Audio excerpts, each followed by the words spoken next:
Hello, everyone. The question of North Korea continues to be on everybody's minds, especially since it's, strictly speaking, no longer a question. They're already there.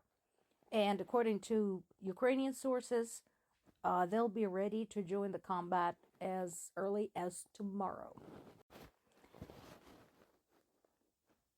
Now, as I look at the coverage of this, I am frankly surprised by some of the responses. South Korea tried to talk Russia out of it and express grave concern. We've seen all this before. We already know this is not going to do a damn thing. Because why? Why would they give this up? Second, a lot of the countries seem to be expressing surprise at this turn of event. Why? Why are you surprised? We've been telling you for over 10 years now that this is not going to stop in Ukraine. Told you it's going to be a global event. Here you go. It's a global event.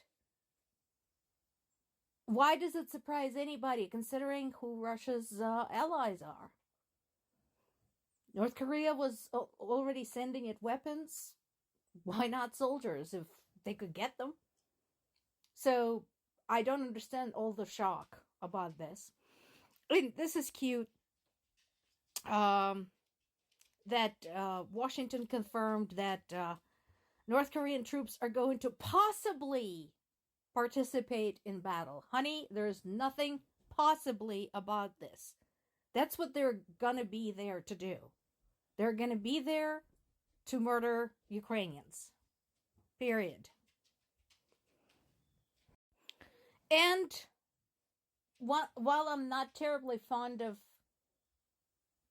Zelensky and his administration, once again, I agree with his chief of staff, Yermak.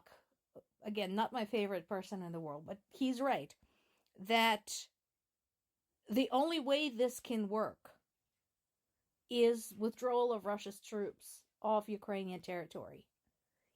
You know, everybody who just says, well, we need a peaceful resolution, we need negotiations.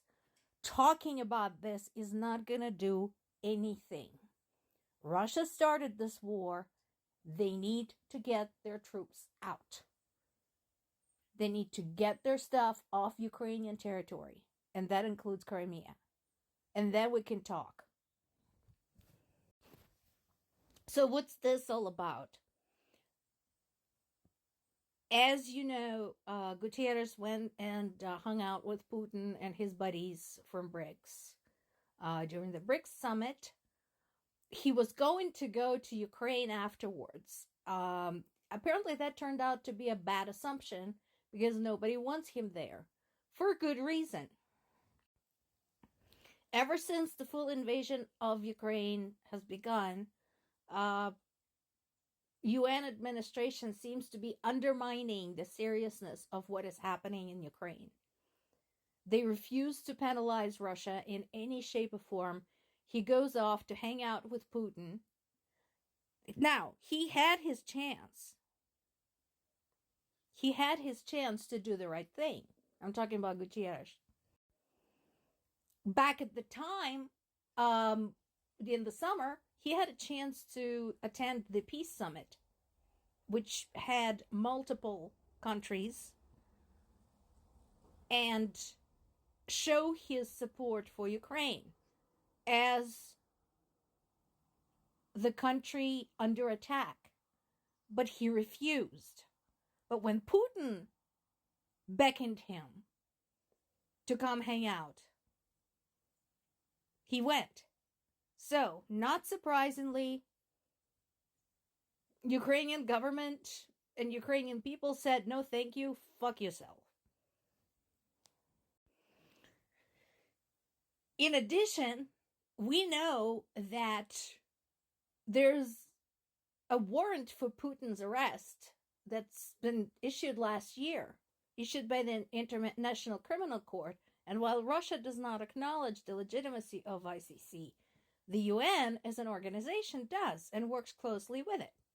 So what does it tell countries that cooperate with the International Criminal Court when the head of the UN goes and hangs out with said criminal and shakes hands with him and with some of his allies? What does it tell the international community? Because if you recall, UN is supposed to be an unbiased organization with a set of rules and conventions observed by all members. Yet here we have the head of that organization going and meeting and shaking hands with a man who violated every single one of those conventions. I do agree with the statement that basically Gutierrez was just undermining any kind of reputation that UN might have at this point, which is not much, all things considered. And his office attempted to justify his participation in the BRICS summit, saying that it was to boost global cooperation. It's like that proverb, tell me who your friends are and I'll tell you who you are.